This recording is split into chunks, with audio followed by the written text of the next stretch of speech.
Hi friends, എനിക്കിന്ന് Sunday ഡ്യൂട്ടിയാണ്. രാവിലത്തെ പണികളൊക്കെ കഴിഞ്ഞിട്ട് ക്ലിനിക്കിലോട്ട് പോകാൻ ഇറങ്ങിയതാണ് ഞാൻ. ബസ് സ്റ്റോപ്പിലോട്ട് നടക്കാനായിട്ട് കുറച്ചധികം ദൂരമുണ്ട്. ഞാൻ ചെന്ന് കുറേ നേരം നിന്നപ്പോഴത്തേക്കും എൻ്റെ ബസ് കിട്ടി. പതിവ് പോലെ എനിക്ക് ഇന്നും പ്രിയദർശിനി കിട്ടിയില്ല. ഇന്ന് ഞാൻ സിറ്റി ഫാസ്റ്റിൽ കയറിയിട്ടാണ് പോകുന്നത്. ഇന്ന് സൺഡേ ആയതുകൊണ്ട് എനിക്ക് 5 മണി വരെ ഡ്യൂട്ടി ഉള്ളൂ. അതുകൊണ്ട് ഇന്ന് നേരത്തെ ഇറങ്ങാം. അങ്ങനെ നീണ്ട അരമണിക്കൂറിൻ്റെ യാത്രയ്ക്ക് ശേഷം ഞാൻ ക്ലിനിക്കിൽ എത്തിയിരിക്കുകയാണ്. മെയിൻ റോഡിൻ്റെ സൈഡിൽ തന്നെയാണ് ക്ലിനിക്കുള്ളത്. നമുക്കപ്പോൾ ഇനി ക്ലിനിക്കിൻ്റെ അകത്തോട്ട് കയറാം. ഇതാണ് നമ്മുടെ സാമ്രാജ്യം. ഇന്ന് സൺഡേ ആയതുകൊണ്ട് ഞാനും ഒരു സ്റ്റാഫും മാത്രമേ ഇന്ന് ഡ്യൂട്ടിക്കുള്ളൂ.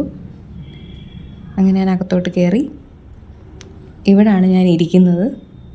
പേഷ്യൻസൊക്കെ വരാനായിട്ട് ടൈം ആകുന്നതേ ഉള്ളൂ. അതിൻ്റെ ഇടയിൽ ഞാൻ വാഷ്റൂമിൻ്റെ ഫ്രണ്ടിലുള്ള മിററിൽ പോയിട്ട് ചരിഞ്ഞും തിരിഞ്ഞുമൊക്കെ ഒന്ന് വീഡിയോ എടുത്ത് ഷോ കാണിക്കുകയാണ്. പിന്നെ എനിക്ക് കുറച്ച് ജോലികളൊക്കെ ചെയ്തു തീർക്കാനുണ്ടായിരുന്നു. ഞാനതൊക്കെ ഇരുന്ന് ചെയ്തുകൊണ്ടിരിക്കുകയായിരുന്നു. അപ്പോൾ എൻ്റെ കൂടെയുള്ള ആളാണ് വീഡിയോ എടുക്കുന്നത്. അങ്ങനെ ആ ജോലികളൊക്കെ ചെയ്ത് കഴിഞ്ഞപ്പോഴത്തേക്കും നമ്മുടെ പേഷ്യൻ്റ് വന്നു. പേഷ്യൻറ്റിന് ക്ലീനിങ് ആണ് ചെയ്യാനുണ്ടായിരുന്നത്. നമ്മളിപ്പോൾ ക്ലീനിങ് ചെയ്തുകൊണ്ടിരിക്കുന്നതാണ് കാണുന്നത്. അങ്ങനെ എൻ്റെ പണികളൊക്കെ കഴിഞ്ഞിട്ട് കുറച്ച് നേരം റെസ്റ്റ് എടുക്കാനിരുന്നു. അപ്പോഴാണ് ഇവിടെ ഷെൽഫിൽ അടുക്കി വെച്ചിരിക്കുന്ന കുറേ പുസ്തകങ്ങളൊക്കെ കണ്ടത്. ഫ്രീ ടൈമിൽ ഇതൊക്കെ ഞങ്ങളെടുത്ത് വായിക്കാറുണ്ട്. പിന്നെ ഇടയ്ക്ക് കഴിക്കാനായിട്ട് ഞങ്ങൾ പേസ്ട്രിയും ഫ്രൂട്ടിയൊക്കെ മേടിച്ചിട്ടുണ്ടായിരുന്നു. അങ്ങനെ കുറച്ച് നേരം കഴിഞ്ഞപ്പോൾ ലഞ്ച് ബ്രേക്കായി. എനിക്ക് ആൻറ്റി കാര്യമായിട്ട് എന്തൊക്കെയോ കെട്ടിപ്പൊതിഞ്ഞ് കഴിക്കാൻ തന്നു വിട്ടിട്ടുണ്ട്. ഞങ്ങൾ രണ്ടും കൂടെ കഴിക്കാനിരിക്കുകയാണ്. അങ്ങനെ ബാത്റൂം തുറന്ന് നോക്കിയപ്പോഴത്തേക്കും പാത്രത്തിനകത്ത് ഉപ്പുമാവാണ് ഉണ്ടായിരുന്നത്. എനിക്ക് ഉപ്പുമാവ് ഇഷ്ടമല്ല, പക്ഷേ കഴിച്ചപ്പോൾ നല്ല ടേസ്റ്റ് ഉണ്ടായിരുന്നു. പിന്നെ ഞങ്ങൾ കഥയൊക്കെ പറഞ്ഞ് കൊണ്ടുവന്നൊക്കെ കഴിച്ചു തീർത്തു. ഫുഡൊക്കെ കഴിച്ചിട്ട് വന്ന് നോക്കുമ്പോൾ ടി വിയിൽ എനിക്ക് ഇഷ്ടപ്പെട്ട പാട്ട് പ്ലേ ചെയ്യുന്നുണ്ടായിരുന്നു. പിന്നെ കുറച്ച് നേരം അതും നോക്കിയിരുന്നു.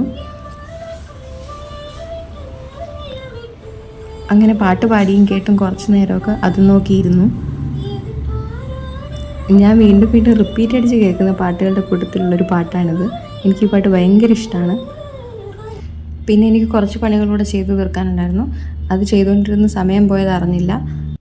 അങ്ങനെ 5 മണി കഴിഞ്ഞപ്പോൾ തന്നെ ഞങ്ങൾ ഡ്യൂട്ടി കഴിഞ്ഞ് പുറത്തോട്ട് ഇറങ്ങുകയാണ്. ബസ് സ്റ്റോപ്പ് അടുത്ത് തന്നെയാണ്. ചെന്ന് നിന്നപ്പോൾ തന്നെ എനിക്ക് പോകാനുള്ള ബസ് കിട്ടി. അങ്ങനെ ഞാൻ ബസ്സിൽ തിരിച്ച് പൊയ്ക്കൊണ്ടിരിക്കുകയാണ്. ബസ് ഇറങ്ങി ഞാൻ ഹോസ്റ്റലിലോട്ട് നടന്നുകൊണ്ടിരിക്കുകയാണ്. ഈ കല്ലും മുള്ളും നിറഞ്ഞ വഴി കൂടെയാണ് ദിവസവും ഞാൻ നടന്നു പൊയ്ക്കൊണ്ടിരിക്കുന്നത്. ഇവിടെ എന്തോ റോഡ് പണിയാണെന്ന് തോന്നുന്നു. റോഡെല്ലാം ഇങ്ങനെ കുത്തികളൊക്കെ ഇട്ടിരിക്കുകയാണ്. അങ്ങനെ നടന്ന് ക്ഷീണിച്ച് ലാസ്റ്റ് ഹോസ്റ്റലിൻ്റെ ഫ്രണ്ടിലെത്തിയിരിക്കുകയാണ്. ഈ ഗേറ്റും തുറന്ന് നമ്മൾ മുന്നോട്ട് നടക്കുമ്പോൾ കുറച്ചപ്പുറത്ത് വേറൊരു ഗേറ്റ് കൂടെ കാണാം. അതാണ് ശരിക്കും എൻ്റെ ഹോസ്റ്റൽ. സാധാരണ 8 മണിയൊക്കെ ആകുമ്പോഴാണ് ഞാൻ ഡ്യൂട്ടി കഴിഞ്ഞ് എത്താറുള്ളത്. ഇത് നേരത്തെ എത്തിയതിൻ്റെ സന്തോഷമാണ് എനിക്ക്. പിന്നെ ഇന്ന് സൺഡേയും കൂടെ ആയതുകൊണ്ട് വൈകുന്നേരം ഞാൻ ഫ്രണ്ട്സുമായിട്ടൊന്ന് കറങ്ങാൻ പോകാനും പ്ലാൻ ഇട്ടിട്ടുണ്ട്. അങ്ങനെ ഞാൻ ഗേറ്റ് തുറന്ന് ഹോസ്റ്റലിൻ്റെ അകത്തോട്ട് പോവുകയാണ്. ഗേറ്റ് അടച്ചിടുകയാണ് ഞാൻ. കാര്യം ഇവിടെ പട്ടിശല്യം ഭയങ്കര കൂടുതലാണ്. ഗേറ്റ് തുറന്നിട്ട് കഴിഞ്ഞാൽ പട്ടി ഇതിൻ്റെ അകത്തോട്ട് കയറി ഇങ്ങി വരും. ഇതാണപ്പോൾ എൻ്റെ ഹോസ്റ്റൽ. ഞാൻ അകത്തോട്ട് പോവുകയാണ്. ഇനി എനിക്ക് സമയമില്ല, പെട്ടെന്ന് ഒരുങ്ങണം. എൻ്റെ മുറി തൊട്ട് മുകളിലാണ്. ഞാൻ എൻ്റെ മുറിയിലേക്കാണ് ഇപ്പോൾ പോകുന്നത്. ഞാൻ വേഗം പോയി കുളിച്ച് കാപ്പിയൊക്കെ കുടിച്ചിട്ട് കറങ്ങാൻ പോയിട്ട് വരാം.